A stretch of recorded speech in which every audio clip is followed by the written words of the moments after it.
So I've pressed the record button. It now says this Hangout on air is live, and this Hangout in particular is the third in a series of Hangouts that we're running that wrap around the Learn xAPI MOOC, or Massive Open Online Course. I'm very shortly going to head over and hand over to Ben Betts, the CEO of HT2, who'll then pick up the conversation. But what I do want to do is just let anybody know that if they're watching this at the moment on YouTube or embedded within Curator, feel free to kind of follow through, and I'll drop through a link into those various areas to be able to join us live in the room and ask your questions in person. Other than that, I'm going to take more of a back seat now. I'm going to hand over to yourself, Ben. Thanks, Craig. Morning, everybody. Welcome to our third Hangout. This one is timed for our friends down under, and with me today I have James Ballard of Kineo Pacific, and we're looking forward to talking probably a bit more aligned to the strategic than we are to the technical today. But I'm interested in the worldwide perspective on xAPI. It's interesting how we start things off, you know, be it in the USA, the UK, elsewhere, and they spread around the world. And so I'm interested in the worldwide perspective on things. I'm interested in the growth in Australia, the problems, the obstacles, and things like that. So I do hope some of you are joining us from around in the world elsewhere. It is 8 AM here in the UK, and I'll hand over to James. James, you're okay to give us a quick intro and tell us a bit about what it is you do and what it is Kineo does? Yeah, sure. So hi everyone, I'm James Ballard. I'm the product owner and senior analyst in the learning platforms team at Kineo Pacific. In my team, particularly, I do look after learning platforms, LMSs, e-portfolios, those types of things. My main role is to convert client requirements into deliverables, so very much a business analyst role.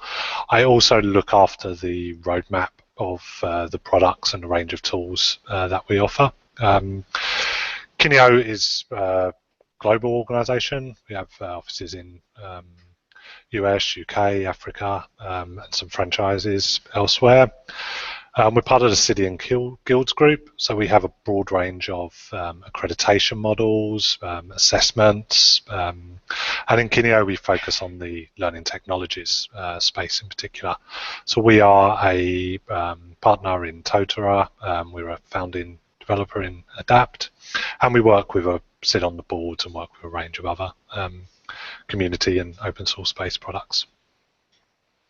Cool, thank you, James. So, I mean, I guess my opening question to you is really about the perception of xAPI down under. And first of all, we should probably qualify. Yours is the least Australian accent we've ever heard, so it sounds like we're kind of faking this with some sort of three-way UK-based thing. I'm not sure if there's some sort of Australian detritus or evidence that you can offer us to show that you actually are there, but there is a distinct suspicion that you might not be there. My point is, one, prove you're in Australia, and two, what's the perception down there about of xAPI? Are people aware of it? What do they think of it? What do they think it is? And things like that. Cool. Well, I'd be surprised if you managed to get a possum or blue-tongue lizard run past the window while we're live. That is the Yarra River in the background in Melbourne. Yeah, hopefully the sun might start going down, and that might be. We're in winter. It's going to be a sort of sunset whilst this is going on. So, nice. So there was a little boat. There was a little boat going past then. That was quite tasteful.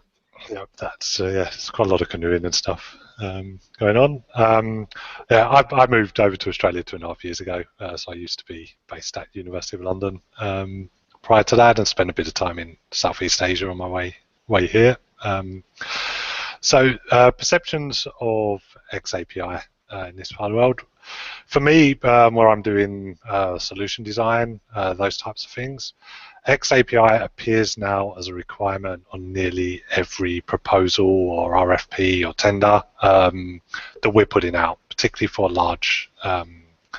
larger contracts or other, particularly, I guess, in the corporate and commercial learning space. It's a key requirement.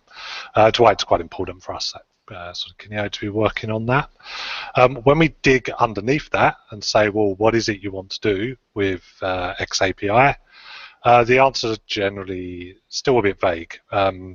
What people are looking for is they know that this is coming, they are interested in social learning, they're interested in the promises, I guess, of what xAPI is expected to deliver, and they want to make sure that whatever platforms they're purchasing now are future-proofed for the next 12 months, but over the next sort of 3 to 5 years. So that's where we see a sort of main interest in it.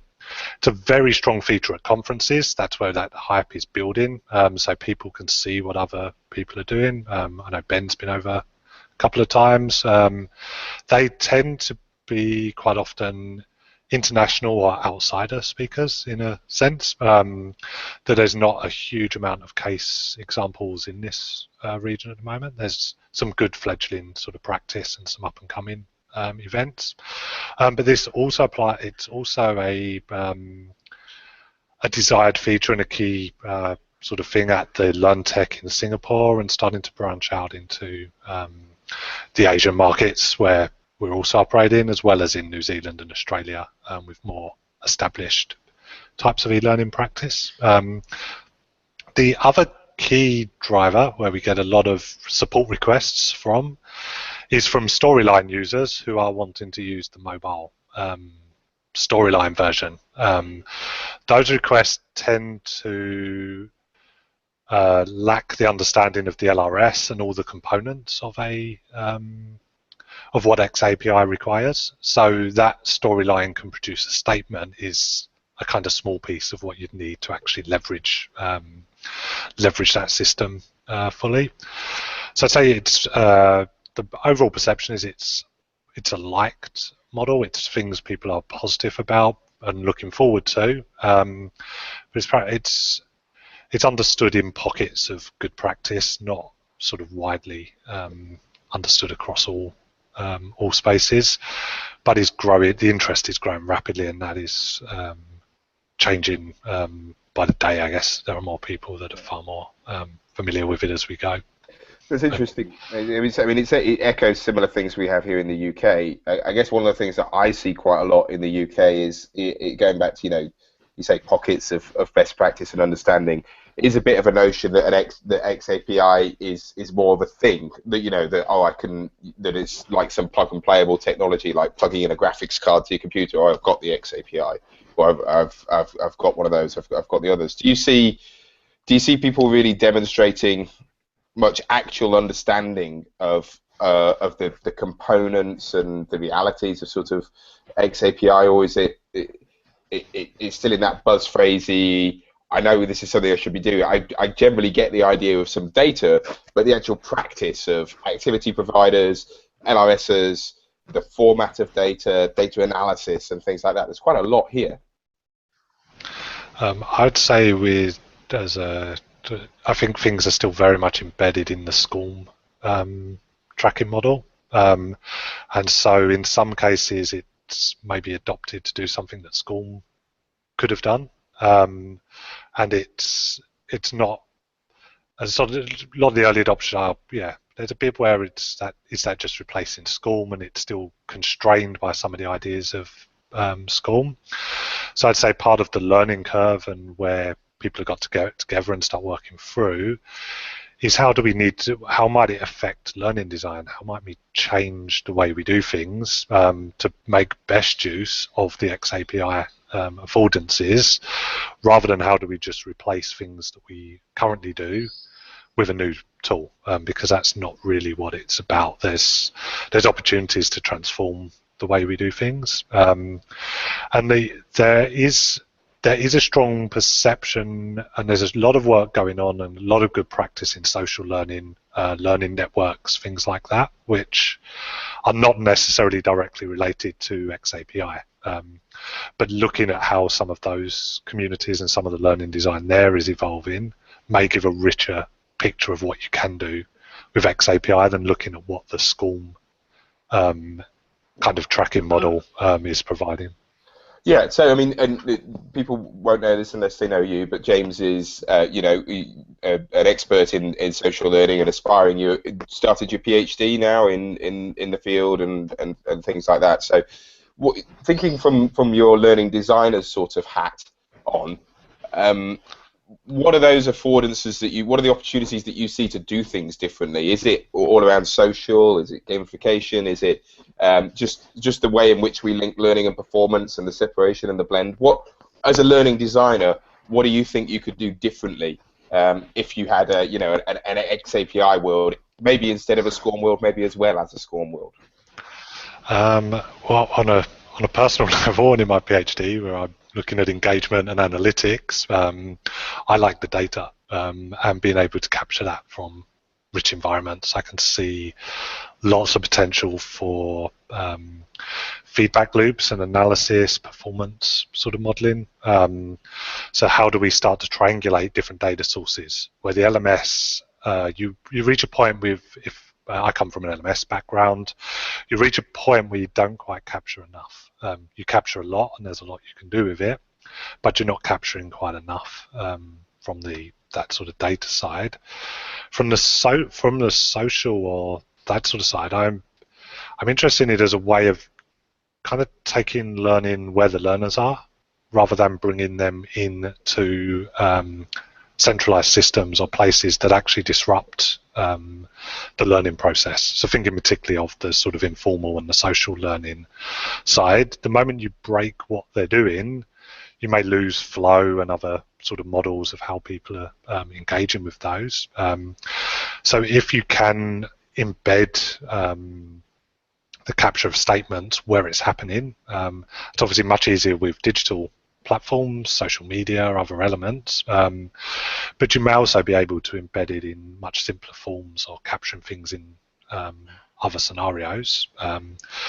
I'm also interested in the city and guilds wider angle on this around digital credentialing and things like that, where we can tie into perhaps a richer gamification where badges are carrying much more substantial meaning in them as well, of ways of sharing that. So yeah, I certainly feel there's a lot. I would see it as something that you then build on top on. It starts to create a sort of a world of data and interactions that are not, you haven't got to design the systems first to capture it. You can kind of just start capturing them and then analyzing what's going on. So that's sort of where I'd see some of those opportunities. So there's a couple of questions coming in with Craig on the side here that's kind of on the area. First of all, I should mention there was an announcement just yesterday that City and Guilds, your parent group, acquiring a couple of companies, a couple of sister companies, Make Waves and Digital Me, and rebranding part of their business under that Digital Me sort of brand. So obviously badges is going to be a big deal for your parent organization. You just mentioned there about getting some more substantial meaning behind those badges. So just go into a bit more depth there. What's the opportunity there for us on badges and on the data that backs those up? So part of it's breaking down what were much bigger qualifications, and this applies in the City and Guilds model and also in research we do in higher education. We might start to look for what have always been the skills that quite often employers are looking for and employers are developing. Collaboration, teamwork, problem solving, these things that are much harder to capture, and you don't do them by going outside their situated sort of practice. You can't do them by stepping outside of what you're doing or the environment they're in and learning them independently. They're not generic transferable skills. Parts of them are, but a very small part. So when you look underneath those, you're looking at people who are planning, people who are regulating, monitoring, all these skills that make up problem solving. You want to see how people respond to particular problems. So the opportunity of capturing trace data while it's happening, capturing what was presented, what happened, what a difficult client coming in, does that get captured in the support desk, for example? How do people, those training recordings are things that you always promised you're on recording for. There are opportunities to be analysing those, pulling that in and creating then a performance loop. Our clients are not happy or our clients are really happy. These are good, these are potential examples of how we solve those. For credentialing, you're capturing different types of evidence. So you've got traditional things: complete a SCORM package, upload an assignment. Those are not necessarily well situated. So we might be looking at, in the learning technology space, you might be looking at serious games or simulations or things where learners can actually influence the world and see the results of that. For example, in medical professions, they might be using a simulator of a drill or something like that, and you're capturing the speed of the drill. Are they going too fast, too slow? Would that cause fractures? Those are what I think API offers in that is you haven't got to keep building specialist data models to capture each one. You can push those statements, you can extend it, and then you can build it in with other data sources. So I think that, yeah, that sort of situated stuff is something that's quite expensive to collect data from without a sort of standard or statements you can produce easily.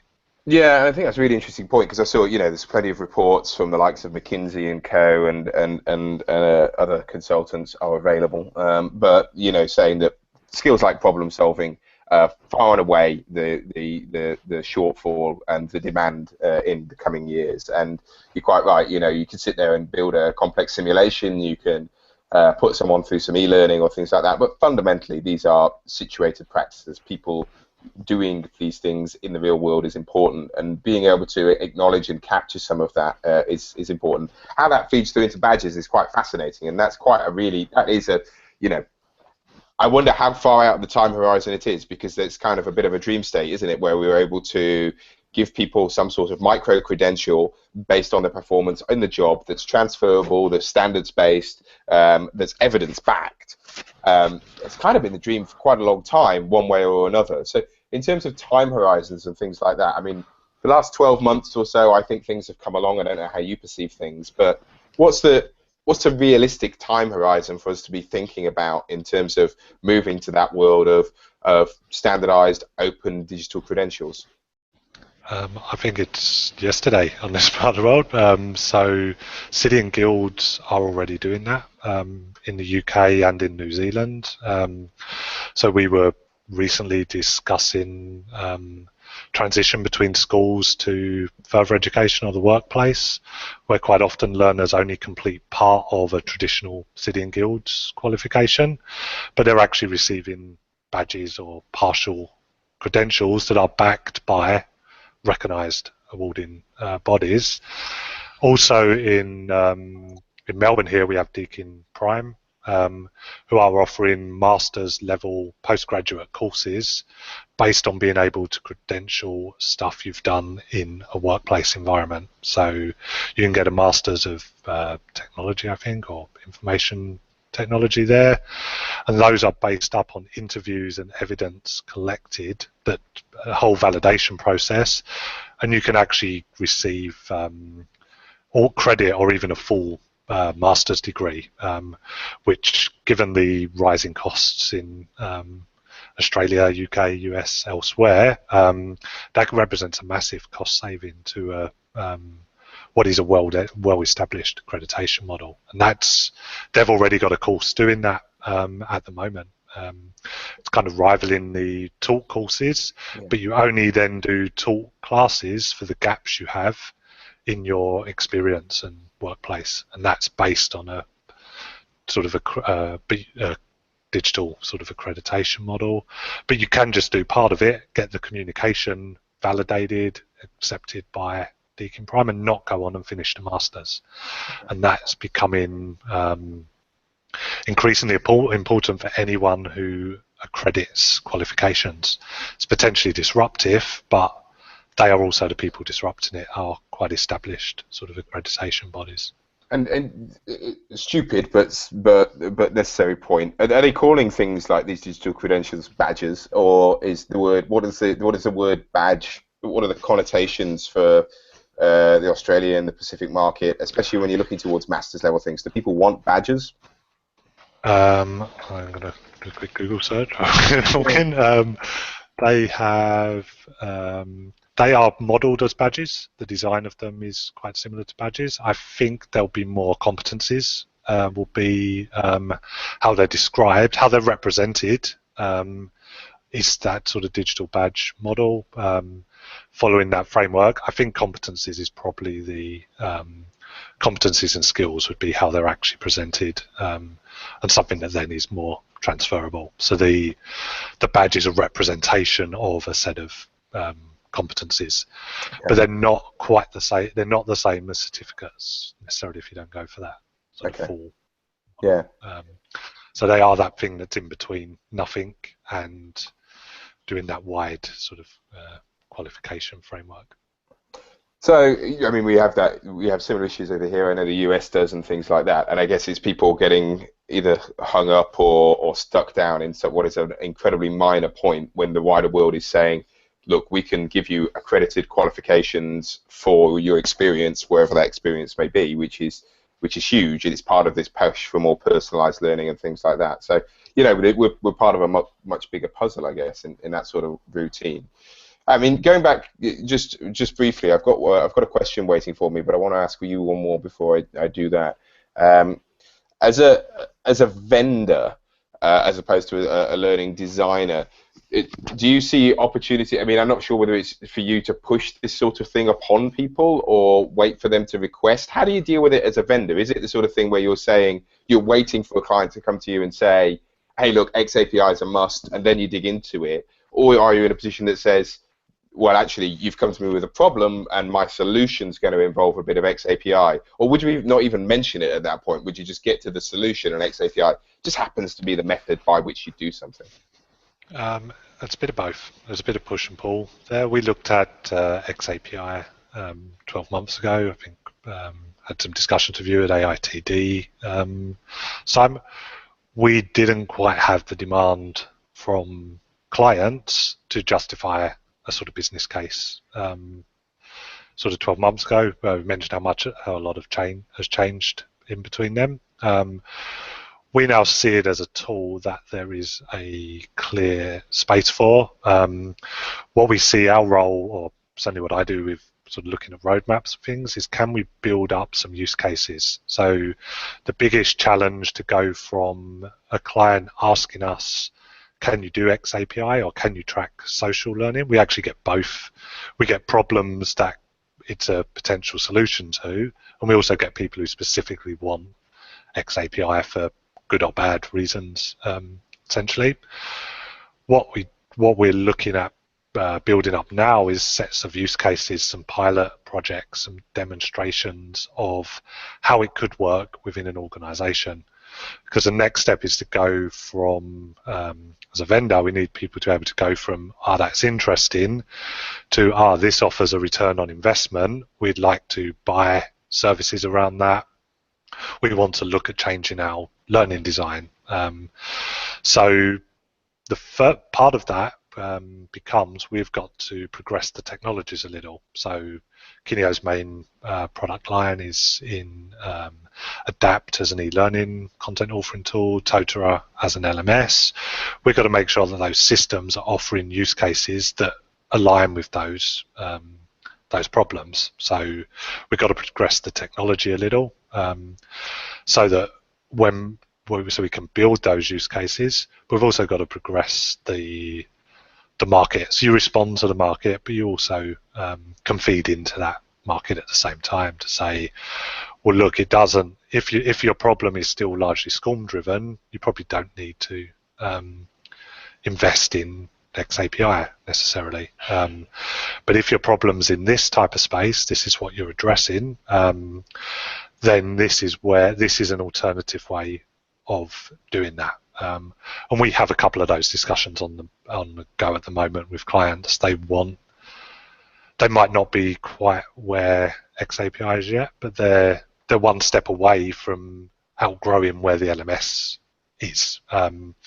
So we might say, look, this is your short-term requirements, but if we just change focus, rather than investing a lot in developing this tool in the LMS, why don't you think of bringing in an LRS instead? And why don't we move out and start looking at 3 to 5 years out, or or bringing what they currently deem as 3 to 5 years out into the present, because there are people already doing that. So for us, it's a mix of kind of marketing activities, raising awareness, events, and getting communities sort of going that we're working with. There's also some technical development, scoping what needs to happen there. And all of that needs to be done whilst responding to, ultimately, we do need clients at the end of that. So we do have, as sitting guilds, we are able to leverage some R&D funding to invest in particular products or developments, so that we can start showing those types of developments to people, saying, does this meet your need? Would that solve that problem you had 6 months ago? And if not, we go back to the drawing board and look at sort of what else is out there, what else might fit into that space. So it's a bit of a mix for us. We have to wait. We believe it's getting near that sort of threshold point, or the sort of critical mass point, where it's there are opportunities to grow what we do and leverage our sort of skills and expertise alongside the emerging expertise that's coming out of the xAPI systems and community. Cool. So I'm just going to take a pause there for a second. Questions come in from Matthias from Belgium. Good morning, Matthias. I'm not sure if you know anything about this, so I may have to. This may be an unfair question on you, James. I haven't prepped on this.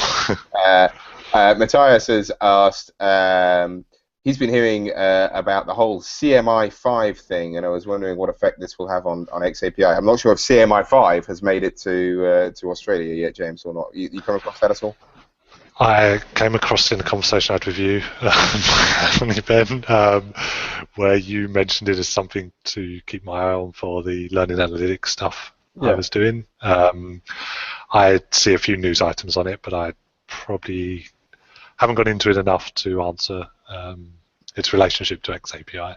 So to answer your question briefly, Matthias, CMI5 is a profile for xAPI. This week in the Hangout, in the MOOC, we are talking about the importance of controlled vocabulary, about recipes, and about standardizing the way that we talk about learning and experience interactions using xAPI, because it's not enough. And James, as you know, as a data analyst, someone who's interested in this stuff, you know full well that the actual semantics, the actual extensions, the context that we put with all of our statements is incredibly important if we want to be able to back reference and to actually do this analysis.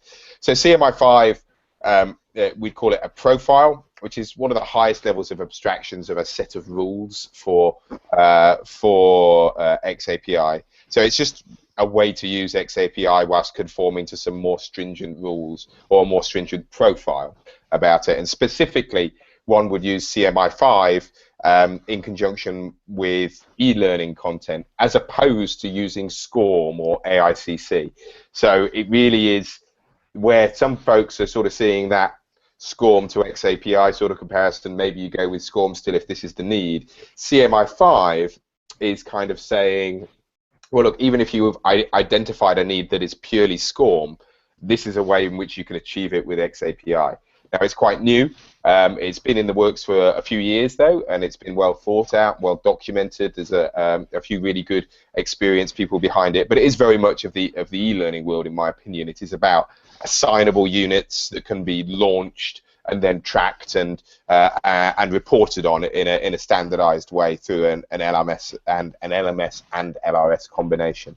So it will tell you that you have to pass certain verbs at certain times. You have to initialize. You have to put past if somebody's done that or whatever. So there are certain bits of controlled vocabulary there, and I guess that it's probably one of the better implementations of what a profile looks like. I guess that brings me on to a sort of a roundabout question in that way, James, in terms of that. Is there much recognition of the work on top of xAPI someone would have to do in order to practically implement it in either a credentialing or an experiential learning, a situated learning experience, getting into that actual design for data? Is that something that people perceive a need for, or do you think that people kind of, the general consensus is you get xAPI, you're kind of done at that sort of point? Certainly the interactions we have are probably expecting tool compliance is probably the way the question's phrased. So does your LMS support xAPI, or does your e-learning content support xAPI? Without necessarily delving underneath that, well, yes, it does, but it does it in this particular way, and it makes these particular assumptions. That's something we are quite keen to start exploring, because we want to build out the statements that can come from both ADAPT and Totara.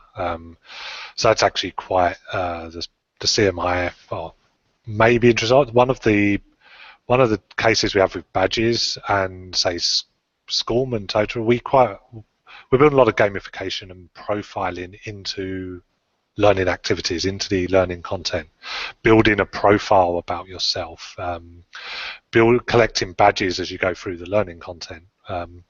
We'd like those to maintain across subsequent e-learning content. So rather than SCORM, each module is completely contained and isolated from the next one.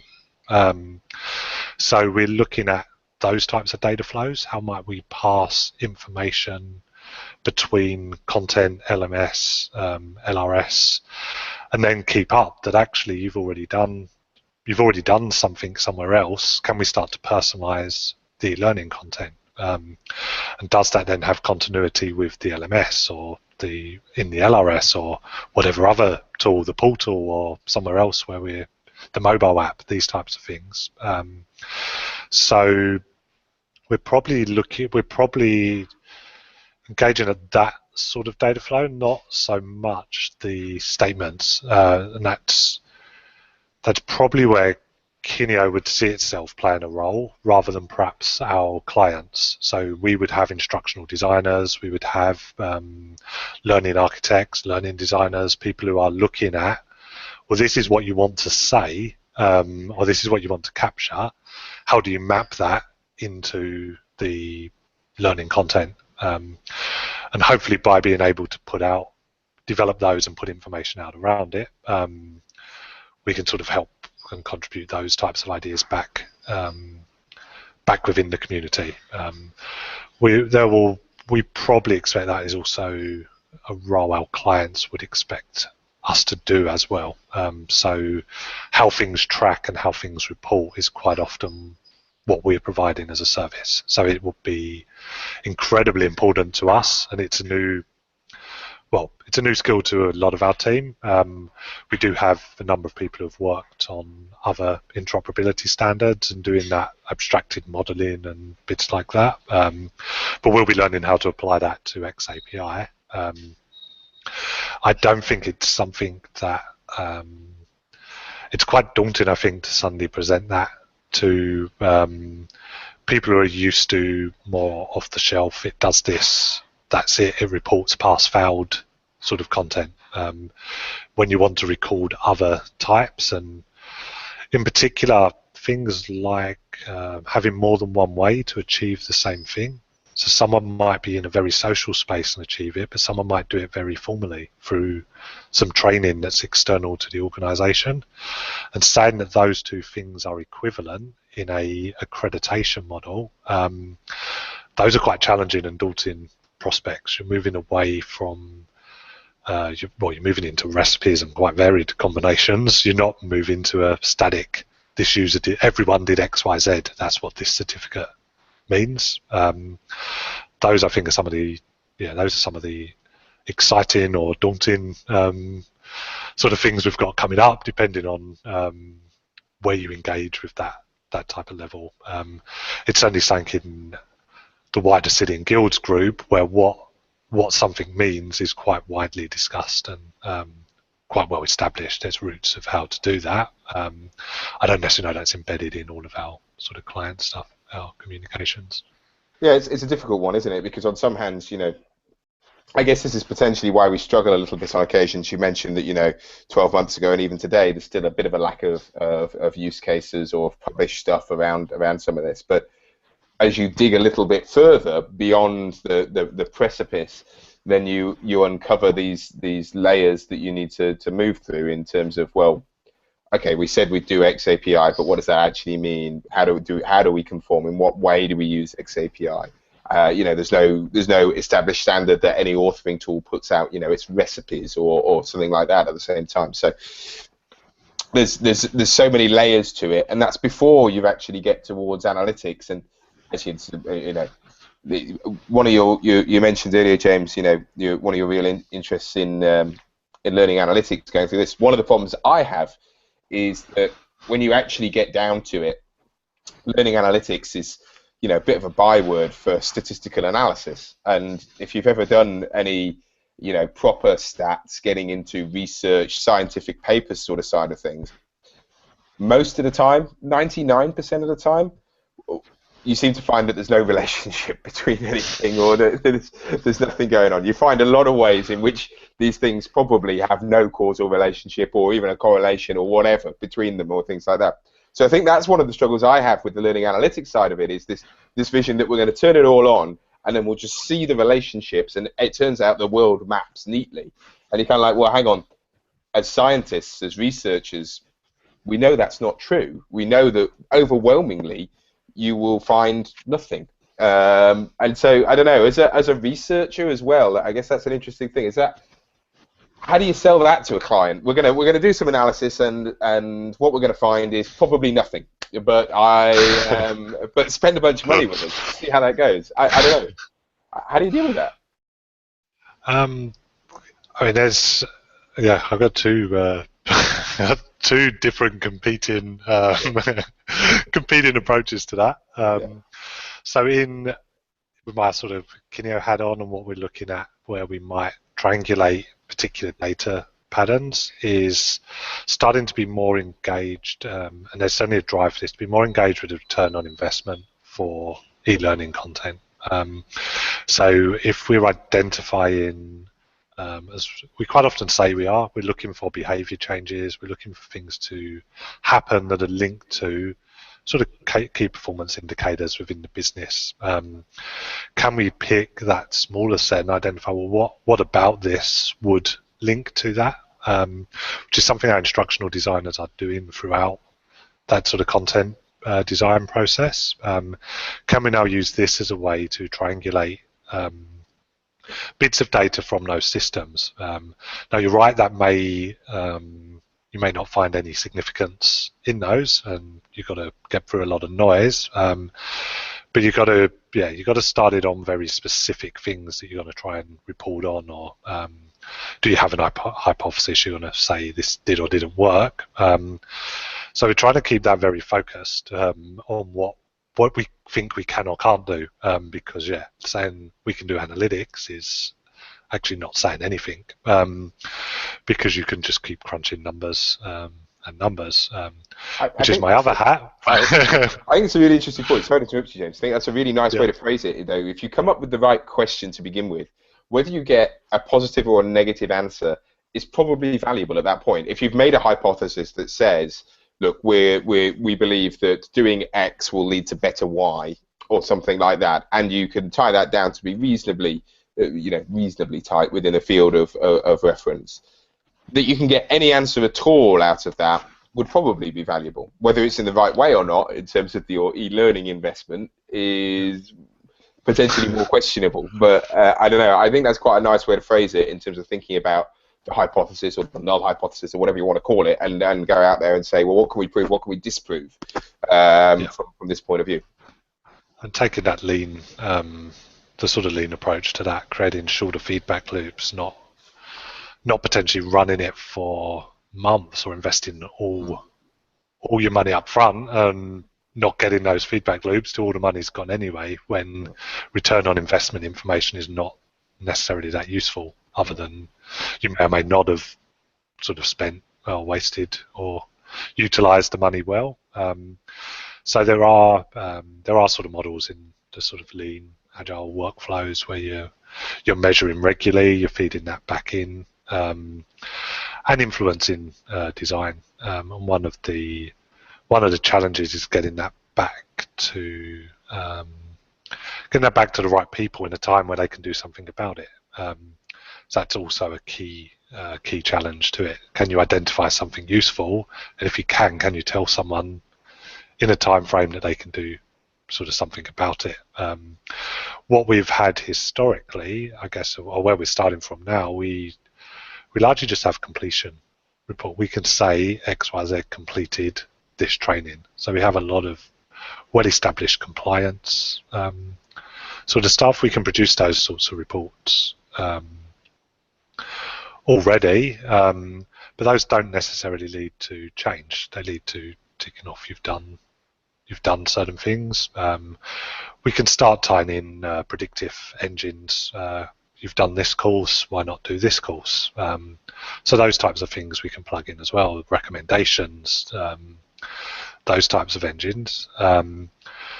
So yeah, so we're looking at, this is starting to look at, well, there's other types of data we can collect.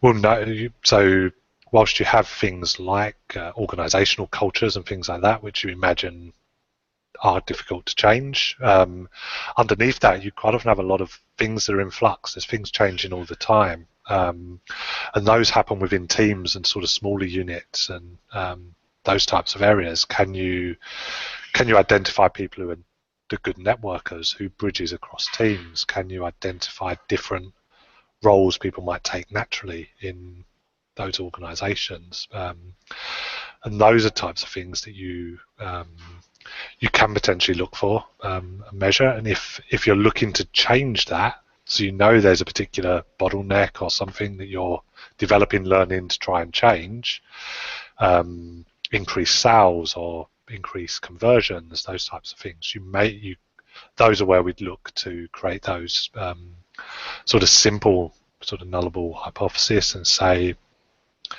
we're going to look for a particular statement. We're going to, the challenge is you've got to design your learning and your data capture in a slightly different way to what you did before, and then build that triangulation. That's where we'd sort of look to build those feedback loops. Cool. All right. Well, I've got a couple more for you, but if anybody out there's watching on YouTube, you have any questions, do feel free to put them either in Curator or on the YouTube chat or in the Hangout themselves, as we're coming towards our last quarter of an hour here. Two more questions for you, James. The first one from me is, what are the objections to be overcome? So, I mean, I'll make it personal for you. I happen to know that you recently had to put a business case to other people within Kineo for xAPI and things like that. What are the pushbacks there? What are the things that people say? I mean, one of the things that I get most, and I get quite annoyed about, which is just because I'm a vengeful and miserable person, is the not today angle of things and something like that. Is that an argument that you hear quite a lot of, or things like that? And what tips the scales in favour of actually it was yesterday I should have got started in this area? Is that an argument you hear? So yeah, our internal one was relatively successful. There's a momentum in various markets. We've got use cases, we've got clients interested in it in several countries across Kineo. What our barrier was, how do we take that to the next level? How do we move from what is general interest in a technology that's got a lot of hype, got a lot of stuff behind it? How do you take that from being something that you can talk about conceptually and say, it does this, it does that, to being an actual product that you can put in and say, look, it works. This is a use case. This is how it operates. This is how it could benefit your business. This is where you're going to see a return on investment. So we can demonstrate things like that with an LMS. We can show how it saves time and improves communication. We can show the cost savings on face-to-face with having blended learning and things like that. When those questions come in, we have a whole list of case studies. We have a whole list of history of where we've delivered those benefits. So the first barrier is anticipating what those are. So yeah, it's great, it does this, it does that, people like it, the reports are in there, it all looks good. Okay, now there's a cost attached to it. You need to be buying some services or products. We need to ultimately we need to sort of generate those sales leads around it. So how do we convert from a general interest or something that they say, oh, can you do it? We want to future-proof for 3 to 5 years' time. We want to be at a stage where we can say, well, we've got it now. This is what it does. Here's some examples of it working, and not from a PowerPoint slide. We don't want to be drawing diagrams of systems coming together. We want to go into we want to go into conferences, meetings, and be presenting live sort of interactive stuff. We've started doing that. We have got a total instance that's pushing stuff to a local install of Learning Locker. We want to start building out from that and saying, well, here's how performance management would look with Learning Locker. What's the difference between the reporting you've got in an LRS compared to an LMS? Why would you have both? Those are the types of questions we'll be sort of challenged to address. Why when you've got SCORM would you want xAPI in your learning content? So we've got to start looking at not those general big picture advantages. What are some direct deliverables that would deliver benefit immediately, or would warrant moving from a general interest to a service or something in those lines? And that's the biggest challenge we've got as Kineo as a vendor. So part of that then has how do we build awareness? How do people come to recognize that either problems they have can be solved in that way, or that this is a different way of doing it, and that is or isn't useful in each case. So where do we position xAPI on a maturity model, for example, with e-learning? Where does it fit? Would you start with an LRS and then develop the LMS, or have you got to always do it the other way round? We're in various markets on this side of the world. Some have got far more mobile use than others. Some have got low connectivity. There's various challenges. What's the right mix of learning design and learning platforms? And we can't do that in an abstract way. We have to have some concrete examples, some things we can say, log in and try it. That's the stage we're at, just trying to get those ideas progress to the sort of next level.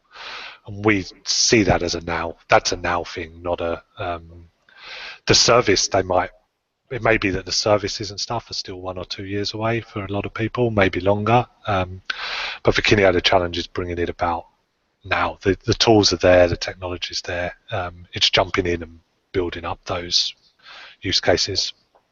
I mean, that's quite interesting, because just my final question was going to be around, well, if not xAPI, then what? And I guess that kind of leads into that there. So I mean, if somebody was coming to you and for whatever reason they didn't want to do xAPI, but they still wanted to do things like tracking from mobile, or going into some more in-depth reporting, or trying to link into performance, if not xAPI, then what is the solution? Is that the sort of thing that if someone had put the money down on the table and said, hey, look, this is what we want to do, xAPI either isn't invented yet, or doesn't exist, or is not something we're interested in doing, is that the sort of thing that you end up as a business creating custom portals and custom code for? How would you? What's the alternative to xAPI? Because it almost seems we're making it seem kind of inevitable that xAPI is the answer to all of these problems, and these problems are things that everybody seems to have. So why is not everybody doing xAPI?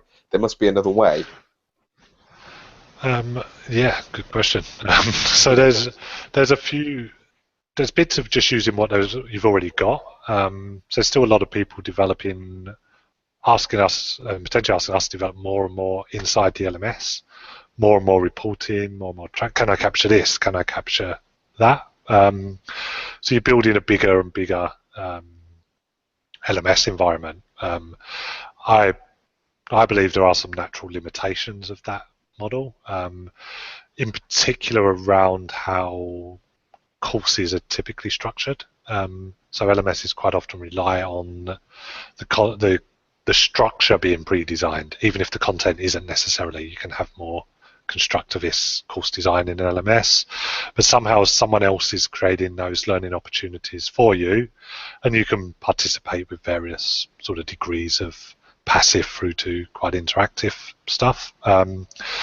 That's probably the immediate one where we get a lot of, can it do this, can it do that? And we can't say, well, we might be pushing it a bit too far. The other areas, data warehousing and business intelligence systems, there's still a lot of those around. We still do a lot of integrations with those types of tools. Can we push data back to another system? So for example, we recently did when I was talking earlier about perhaps triangulating Salesforce and the LMS, we have done integrations where we push completion data back to Salesforce, and that gives them basic return on investment stats and helps improve funding. So where you've got more closed systems and there's a small number of systems that you're not anticipating growing, one or two, the xAPI may be a bit too big. There may be too much to it rather than just building it into the existing reporting. It's interesting where, particularly in the business intelligence, where a lot of the reporting tools and stuff are on there. There's a lot of similarities between some of the components of xAPI and a business intelligence tool. But what you haven't got, the business intelligence, you've got to keep doing an extract, transform, load thing for every system you want to plug in to the business intelligence suite. So you're not building record stores that are independent of the systems where they originated, although your reporting is and can be embedded elsewhere. However, those can have quite rich analytics and stuff already in play and can potentially connect to a lot of existing systems. Cloud-based analytics, Google Analytics, these types of things. We build sort of pretty URL model where you can capture courses and bits of data in there. You're not capturing statements or stuff, but you can get some. You can build relatively advanced reports in there, and for a lot of clients, those are actually quite suitable. There'll be a lot of cases where we would say, look, you probably don't need an LRS for what you're trying to do. There'll be some people that are still, the model they have still fits very nicely in school, and part of it's recognizing where those boundaries are is another obstacle. And I guess there's some who are taking the do nothing approach. There are some that are not doing anything with it at all. And the other model where a lot of it sits is perhaps in social media and other elements. When you look at social learning, we often have discussions about whether do I need to implement my own social system, so I have a walled garden kind of social platform, or do I embed learning where the people already are and let them form their own networks and groups in Twitter, Facebook, other places. We don't get a lot of demand for, at the moment, we don't get a lot of demand for data that kind of goes beyond one organisation, where organisations are collaborating or working together and they want to start to look at bits of learning data across organisations. So some of those types of requirements have not yet materialised as actual things we're sort of being asked to develop. So we're very optimistic about it, but we're also taking those steps in building up some use cases. We're looking at a sort of 12-month project to sort of turn that around, and one of the questions in that is xAPI. Is it a solution looking for a problem, or are there problems that our clients have that this is solving? And as a sort of product owner, that is the main question I have to ask with every sort of technology we're looking at. So whilst we are optimistic and we kind of see it's inevitable, we have to ask that question, and we believe that there are problems that clients are facing that it will solve.